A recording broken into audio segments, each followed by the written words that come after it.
It all happened in the blink of an eye, the screech of tires, the blinding flash of headlights, and a sound that could only be described as heartbreak itself.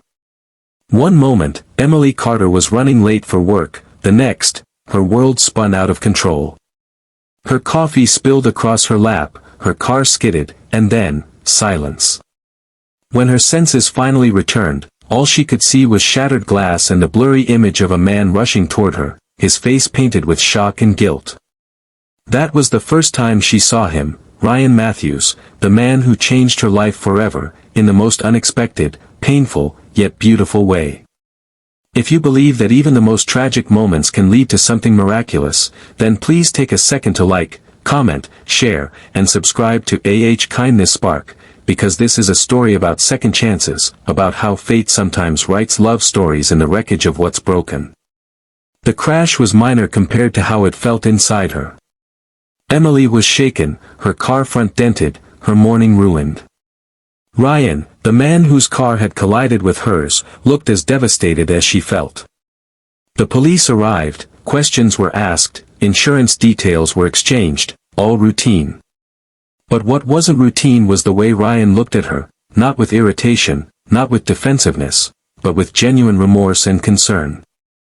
Emily remembered how he offered her a bottle of water with trembling hands, how he asked, "Are you really okay?" like it mattered beyond the paperwork. Emily was a nurse. She was used to seeing pain, used to comforting others, but that morning, she was the one holding back tears. Her life had already been unsteady. 6 months earlier, she had lost her mother, her best friend and greatest support, to cancer.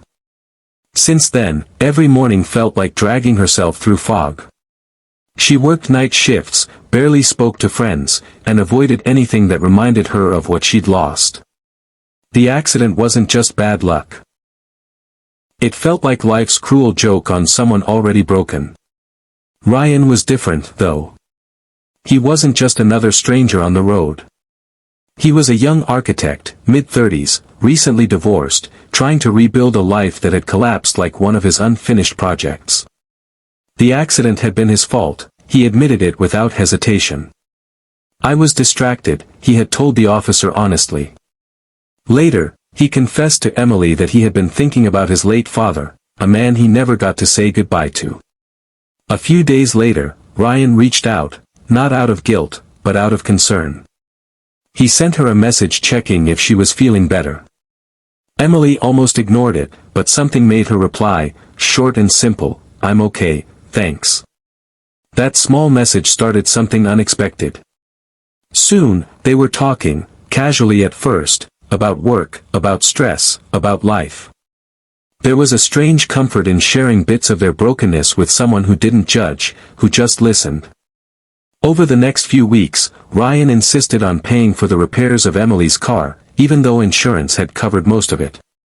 But it wasn't about money, it was his way of making things right. He met her at the mechanic shop one day to ensure everything went smoothly. That's when Emily noticed it again, that quiet, soft sadness in his eyes, the same one she saw in the mirror every morning. That day, after everything was settled, they decided to grab coffee together, something innocent, something simple. They talked for hours. Emily found herself laughing, really laughing, for the first time in months. Ryan told her about his dream of designing sustainable homes, his failed marriage that taught him the value of kindness, and his guilt about how he'd let his emotions distract him the day of the crash. Emily shared stories about her patience, about her mother's love for gardenias, about how she'd forgotten what joy felt like. When they finally parted ways that evening, the city lights shimmered around them like quiet witnesses to something just beginning. Days turned into weeks, and what began as apology messages became good morning texts, and those became daily calls. Ryan started showing up at the hospital where Emily worked, always bringing her favorite cinnamon muffins from the bakery down the street. He'd wait for her shift to end, no matter how late, just to make sure she got home safe.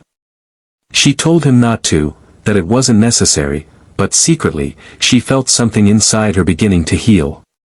But love stories born from pain rarely come easy.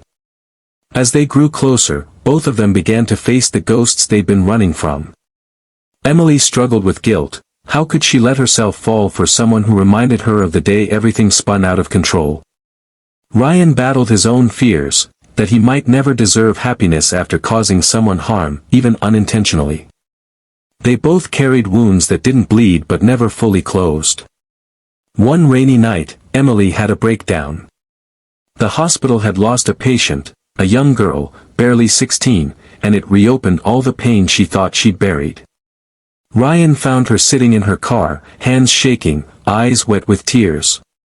Without saying a word, he opened his umbrella, stood outside her car, and just waited. When she finally stepped out, he wrapped her in his arms, whispering, "You don't have to be strong all the time." That was the night Emily realized something, that maybe love doesn't always arrive with perfection. Sometimes, it arrives like rain, unexpected, messy, but healing. Months passed. Their lives began to intertwine naturally. Emily introduced Ryan to her mother's favorite garden, where she went every Sunday to leave flowers. Ryan, in turn, took her to the lake where he used to go with his father, the only place he said he ever felt peace. Together, they rebuilt not just trust, but faith. Faith that even broken things can become beautiful again. However, the world doesn't always accept second chances without testing them. One evening, while driving back from dinner, Ryan's car was hit by another driver who ran a red light. It wasn't serious, but it shook Emily to her core. The flashbacks of their first accident came rushing back, the fear, the helplessness, the thought of losing him. She panicked, breaking down in the middle of the street. Ryan, injured but conscious, held her hand and whispered softly, "Hey, this time, we're okay. I promise." That moment changed everything. Emily realized that love wasn't about avoiding pain, it was about finding someone who'd hold your hand through it. From that night on, they stopped running from the past and started building a future. They volunteered together at a trauma recovery center, helping accident victims and grieving families. Ryan began designing a small memorial garden near the hospital, dedicated to lives lost but not forgotten, and he named it the Garden of Second Chances. When it opened, Emily stood beside him, tears in her eyes, realizing that their story had come full circle. Their love was never perfect, it was real. They argued, they struggled, but they always came back to the same truth: they met by accident, but stayed by choice. Fate had brought them together through chaos, but it was kindness and understanding that kept them there. A year after the accident, Ryan surprised Emily with something that left her speechless. On the anniversary of the day they met, he took her back to the same street corner where it all began, the site of their collision. But this time, there were no flashing lights, no panic, no tears. Only a small wooden sign, beautifully carved, that read, "Where two lives crashed, love was born." He turned to her, eyes soft with emotion, and said, "I never wanted to hurt you that day, but I think fate had another plan. Will you marry me?" Emily's heart flooded with tears she couldn't hold back. She nodded, laughing and crying all at once. The cars passed by, life moved on, but for them, time stood still. Love doesn't always arrive the way we expect. Sometimes it crashes into us, forcing us to slow down, to face what we've ignored, to heal what we've lost. For Emily and Ryan, that one accident became the beginning of everything, proof that even in moments of chaos, life can still create something breathtakingly beautiful. If this story touched your heart, please don't forget to like, comment, share, and subscribe to Kindness Spark, because every share helps spread hope and remind someone out there that second chances are real. Speech balloon before you go, tell us in the comments. Do you believe that sometimes fate brings people together in the most unexpected ways?